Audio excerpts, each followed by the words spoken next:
My wife served me divorce papers while I was paralyzed in rehab. She took my 3 kids with her 2 8-year-old lover.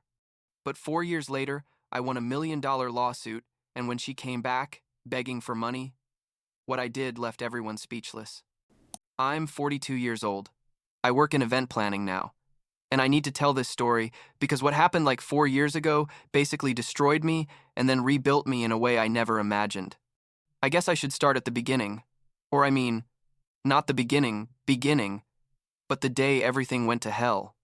It was October 2020. I was supervising a construction site in Illinois, a luxury apartment project. You know, one of those where the owners want everything finished yesterday but don't want to spend on proper safety. I'd been working in construction for like 15 years at that point, had started from the bottom and worked my way up to site supervisor, which basically meant it was my head that rolled if something went wrong.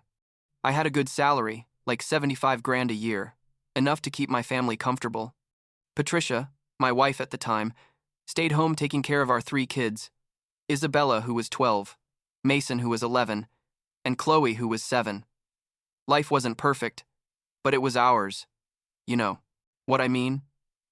We had a 4-bedroom house in the suburbs. The kids went to good schools. Patricia volunteered at church. Normal, middle-class family stuff. That particular day, October 23rd to be exact, I was checking work on the 2nd floor of the building. I'd been pressuring the company for weeks about the scaffolding, because it looked kind of sketchy. But you know how it is? It's always cheaper to ignore the warning signs until something happens. And well, something happened. I was standing on the scaffolding checking some measurements when I heard this cracking sound. Like that sound means something really bad is about to happen. And the next thing I remember is staring at the sky and not being able to move my legs. I'd fallen 2 full stories, landing on my back on a pile of concrete debris. I'm not gonna lie, the next few minutes are fuzzy. I remember screaming. Lots of movement. Someone telling me not to move, as if I could, even if I wanted to. The ambulance arrived, in what felt like forever, but was probably like 10 minutes. The pain was... I don't even know how to describe it. It was like every nerve ending in my body was on fire, but at the same time, everything was numb, if that makes sense. What scared me the most was that I couldn't feel my feet at all. And when I tried to move them, nothing just happened. At the hospital, things got more real. The doctor, an older guy with that calm voice they use when they have to give you bad news, explained to me that I had fractures in 3 lumbar vertebrae, severe spinal cord damage, and basically my life as I knew it was over. His exact words were, "It's very possible you'll never walk normally again," and that was the best-case scenario. The worst-case scenario, which I prefer not to repeat, involved a permanent wheelchair and lifelong assistance.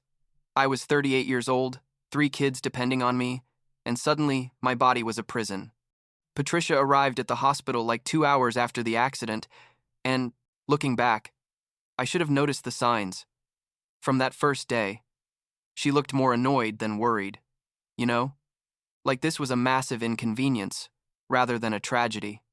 She was there for like an hour, asked the basics, made sure I wasn't dying, and then said she had to get back to the kids. She didn't come back to visit me for 3 days. 3 full days. When she finally showed up again, she brought the kids but only let them stay like 15 minutes because according to her, it was too traumatic for them to see me like that. The next 6 months were basically a living hell. Surgeries. Physical therapy that made me cry from the pain. Learning to do basic things again. Like sitting up without help. They transferred me to a rehab facility in December.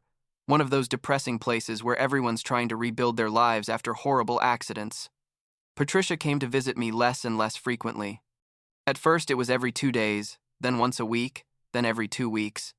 The kids practically disappeared from my life. I only saw them like 4 times during those entire 6 months. In January 2021, like 2.5 months after the accident, Patricia showed up at the rehab center with a folder under her arm. She didn't even ask how I was. She sat in that horrible plastic chair next to my bed and said, "James, we need to talk." And I thought, okay, we're finally going to talk about how we're going to handle this as a family, how we're going to adapt. I don't know. But no, She pulled divorce papers out of that folder and put them on the table next to my bed. Literally, she told me, I can't do this. I didn't sign up for this. The kids need stability. And then she left. Like, she stood up and left, leaving me there with the papers. Turns out Patricia had been seeing a guy, Kyle, a 8-year-old personal trainer she met at the gym. 28 years old, 10 years younger than her, 14 years younger than me. The guy had abs and zero responsibilities, still lived with his mother, but apparently that was more attractive than a crippled husband trying to recover. I found out because Isabella, my oldest daughter, told me on one of those rare visits. She told me, Mom says, Kyle is our new dad now, and I just sat there not knowing what to say, because what do you tell your 12-year-old daughter in that situation? By March, Patricia had already moved out of Illinois completely. She took all 3 kids across the country, to California, because according to her, they needed a fresh start. A fresh start away from their broken father, basically. I tried to fight for custody, but my lawyer, William, an honest guy who gave it to me straight, told me I didn't have a chance. I was unemployed, technically disabled, living in a rehab facility. Patricia had a new job in California, like administrative work at an insurance company, had a place to live, and the judge saw Kyle as a stable father figure, which is a joke, but that's the system. I lost all contact with my kids for 4 years. 4 full years. I tried calling, but Patricia changed all the numbers. I tried video calls, but she blocked my email. I sent letters that apparently never arrived or were never given to the kids. I sent birthday and Christmas gifts that disappeared into the void. It was like my kids had ceased to exist, or worse, like I had ceased to exist for them. And I'm not gonna lie, there were days, many days, where I thought it would be easier to just give up on everything. But this is where things start to change, I guess. My older brother Brian, an electrician who had always been kind of rough with me, showed up at the rehab center one day in April 2021 and basically gave me an ultimatum. He told me, You're gonna come live with me, you're gonna do your physical therapy, you're gonna sue that negligent construction company, and you're gonna rebuild your life, because if you don't, I'm gonna kick your ass myself. Brian was never the sentimental type, but that was his way of saying, I love you, and I'm not gonna let you die here. I moved in with Brian and his family, like his wife and 2 teenage sons, to their house in the suburbs. They had a spare room on the first floor that basically became my space. I kept up with physical therapy religiously, 3 times a week at first, then 5 times. Progress was painfully slow, literally and figuratively. After 6 months, I could walk with a cane. After a year, I could walk short distances without help, though with a noticeable limp that never completely went away. The doctors said it was a miracle I could walk at all, so I decided to see my limp as a badge of honor instead of a disability. William, my lawyer, helped me file a lawsuit against the construction company for negligence. We had solid evidence, photos of the faulty scaffolding, reports I'd made about safety issues that were ignored, testimonies from other workers. The company obviously tried to reach a quick and quiet settlement, but William convinced me to fight for more because, in his words, those bastards almost killed you and then left you without income or health insurance, so you deserve every penny. The case took like 2 years to fully resolve, but eventually we won. I can't say exactly how much due to confidentiality agreements, but let's say it was enough to completely change my life. Meanwhile, I was trying to figure out what to do with my life. I couldn't go back to construction. Obviously, my body couldn't handle that kind of physical work. I tried some office jobs that made me want to rip my eyes out from how boring they were. And then I met Laura. And this sounds like something from a cheesy romantic movie, but basically she saved my life in a completely different way than Brian did. I met Laura in September 2022, like 2 years after the accident. Brian was doing electrical work at a wedding venue, one of those fancy places that does events and conferences, and he needed help carrying some heavy cables. I went with him, like, to help where I could, and Laura was the owner of the catering business that was setting up for an event that same day. She was like 40 years old, brown hair that was always kind of messy because she was constantly doing 1,000 things, and this energy that just filled the room. We started chatting while we worked, casual conversation about nothing in particular, and it turned out she was looking to expand her business, but didn't know how to handle the logistics part of event coordination. And I, without really thinking about it, started giving her ideas about site organization, staff management, operational efficiency, all those things I'd learned supervising construction sites. She listened to me with real attention, like not just being polite, and by the end of the day she offered me a coffee. One coffee turned into a real business meeting, which turned into a partnership. By January 2023, Laura and I were official business partners. She handled the catering and I handled event planning and coordination. It turned out I was really good at this, like surprisingly good. All those project management skills, budget handling, team coordination, transferred perfectly to event planning. And the best part was, I could do it. My physical disability didn't stop me at all. In fact, my experience almost dying on a construction site had made me obsessively careful with safety and logistics, which is perfect for events where 1,000 things can go wrong. The business started growing quickly. We did weddings, corporate conferences, quinceañeras, literally anything.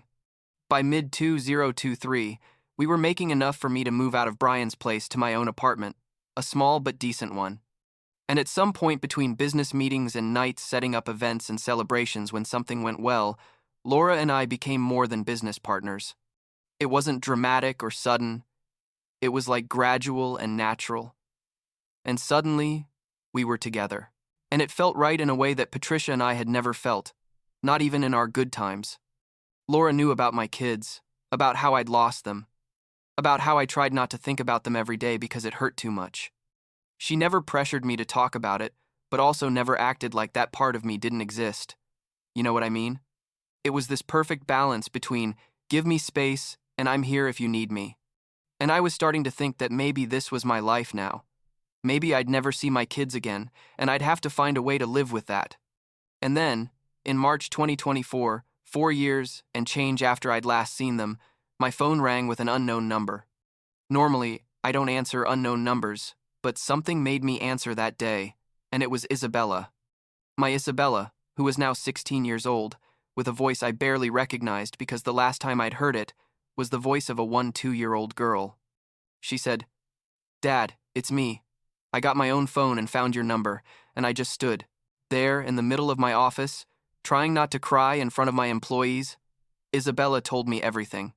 She told me that Patricia had told them for years that I didn't want anything to do with them, that I'd abandoned them, that I'd chosen my recovery over my family. She told them I never called, never wrote, never tried to contact them, and they believed her because they were kids. What else were they going to do? But Isabella had started asking questions, especially after she found an old box in Patricia's attic with all the letters I'd sent, the ones that supposedly never arrived. Birthday letters, Christmas letters, letters that just said, "I miss you and I love you, and please don't forget me." Isabella wanted to visit me, and she wanted to bring Mason and Chloe. Mason was 15 now and on his school's soccer team, and Chloe was 11 and apparently loved drawing, something I never would have known if Isabella hadn't told me. We coordinated the visit for 2 weeks later, during their spring break, without telling Patricia because Isabella knew her mother would try to stop it. Those 2 weeks were the longest of my life. I cleaned my apartment like 1,000 times, bought food I thought the kids would like, but then realized I had no idea what they liked now because they'd grown up completely without me. Laura helped me prepare, reminded me to just be myself, not to try to make up for 4 years in one visit, to let them come to me at their own pace. When they finally arrived at my apartment, like they knocked on the door and I opened it, there was this awkward moment where we all just looked at each other. Isabella looked so much like Patricia, but with my eyes. Mason was basically a teenage version of how I looked at his age, and Chloe, my baby who'd been 7 years old the last time I saw her, was now this preteen with braces and a backpack full of her drawings. And then Isabella took the first step and hugged me, and Mason joined in, and Chloe too, and we were all standing there in my apartment doorway crying like idiots. They spent the weekend with me. I showed them the business. They met Laura, who was incredible with them. I told them about the accident and my recovery and everything that had happened. And they told me about their lives, about California, about school, about their friends. We talked about Patricia and about Kyle, and it turned out Kyle wasn't exactly stepfather of the year. He was basically a big kid who played video games all day and occasionally took Mason to soccer practice when he remembered. I showed them the letters I'd sent, the ones Isabella had found. I showed them the birthday gifts I'd bought but could never send because I didn't have an address. I showed them everything, every piece of evidence that I'd never abandoned them, that I'd fought for them in every way I could. And I watched them process this, watched them realize that everything Patricia had told them was a lie. Isabella was furious, like visibly, shaking with rage. Mason was quieter, but I could see the pain in his eyes. Chloe just kept saying, Mom lied about everything. After that weekend, things changed quickly. The kids confronted Patricia when they got back to California. Isabella called me afterwards and told me everything. How Patricia tried to deny it at first, then tried to justify it, saying it had been for their own good, that I was too broken to be a good father, that she'd been protecting their stability. The kids didn't believe any of it. Mason especially, who apparently had been holding resentment about a lot of things, told her she'd ruined his relationship with his father and he'd never forgive her. And then, because the universe has a twisted sense of humor, Kyle left Patricia, like a month after the kids discovered the truth. Turns out he'd met a two-year-old TikTok influencer at the gym and decided she was his soulmate or whatever. He moved in with her literally overnight, leaving Patricia alone with 3 teenagers who now hated her and a life she'd built on lies that were crumbling. Patricia showed up at my office in June 2024. She didn't call, didn't give warning, just showed up on a Tuesday afternoon when I was in a meeting with a client. My assistant came and told me, "There's a woman here who says she's your ex-wife," and I almost fell out of my chair because what the hell? I ended the meeting as quickly as I could professionally and went out to find her. She looked, honestly, terrible. She'd aged badly, had that look of someone who hasn't slept well in months, and when she saw me, she started crying right there in my waiting room. She asked me to talk privately, so I took her to my office. And she started with this whole speech about how sorry she was, how she'd made a mistake, how she never should have walked away from me, how the kids hated her now and she understood why, but couldn't we try to rebuild our family? She literally said, "For the kids, James, we can make it work. For the kids." And I just sat there thinking, is this really happening? Does she really think that after 4 years of silence, of lies, of keeping me from my own children, I can just forgive and forget? I told her no. I told her that part of my life was dead, that she'd killed it when she served me divorce papers in a rehab facility. I told her I'd rebuilt my life without her, that I had a successful business, that I had Laura, that I was happy in a way I'd never been with her, even before the accident. She tried to argue, tried to cry more, tried to play the "but I'm the mother of your children" card, and I told her that being the mother of my children didn't give her the right to ruin my life twice. The lawsuit against the construction company finally settled in August 2024. The settlement was, like I said, enough to change my life. I paid off all my medical debts that were still hanging around, invested a significant amount in the business with Laura so we could expand, and I bought a house. A real house. 4 bedrooms in a good neighborhood in Illinois, with a room for each of my kids for when they came to visit me, which was now regularly. The kids had made it clear they wanted to live with me. Isabella would turn 17 soon. Technically, she could legally choose where to live. Mason and Chloe wanted to move too, but they were younger, so the custody situation was more complicated. William, who'd handled my construction case, also handled the custody case. We filed for full custody, and I expected a long and ugly fight, but Patricia didn't oppose. Literally, she put up no objection. She signed the papers without even asking for shared custody or visitation rights. I think she realized she'd lost her kids long before any judge signed any documents. In October 2024, exactly 4 years after my accident, Isabella, Mason, and Chloe moved in with me to Illinois. Patricia stayed in California, but last I heard she'd moved back to her hometown and was working retail at some store. Kyle had left her a second time after briefly getting back together with her. The TikTok influencer thing apparently didn't work out, so he tried with Patricia again but then met someone else younger. It's sad, I guess, but it's also the natural result of building your life on lies and prioritizing the superficial over the real. The business with Laura is thriving. We just hired 3 more employees and we're considering opening a second location. The kids are adjusting well to life in Illinois. Isabella's in her senior year of high school and applying to colleges. Mason joined his new school's soccer team, and Chloe has a whole room dedicated to her art. Laura and I got engaged last month. We haven't set a date for the wedding yet, but we're thinking something small and intimate, maybe next summer. Last week, Isabella asked me if Patricia could come to her high school graduation next year.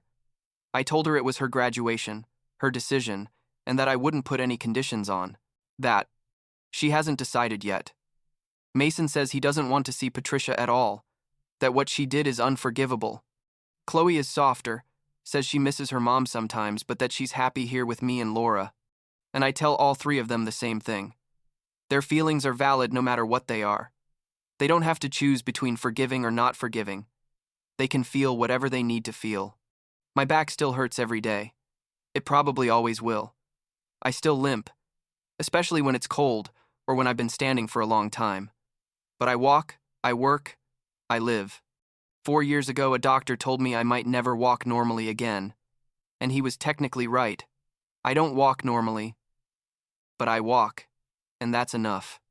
4 years ago, I lost everything. My health, my job, my family, my entire identity. And somehow, from those ashes, I built something better. Not perfect, but better, more real, more honest. Sometimes I still wake up, and for a second I forget everything that happened. I forget the accident. I forget Patricia. I forget the 4 years of emptiness. It's more like a scar I look at and think, I survived that. That made me stronger. Not in a cheesy Instagram way, but for real.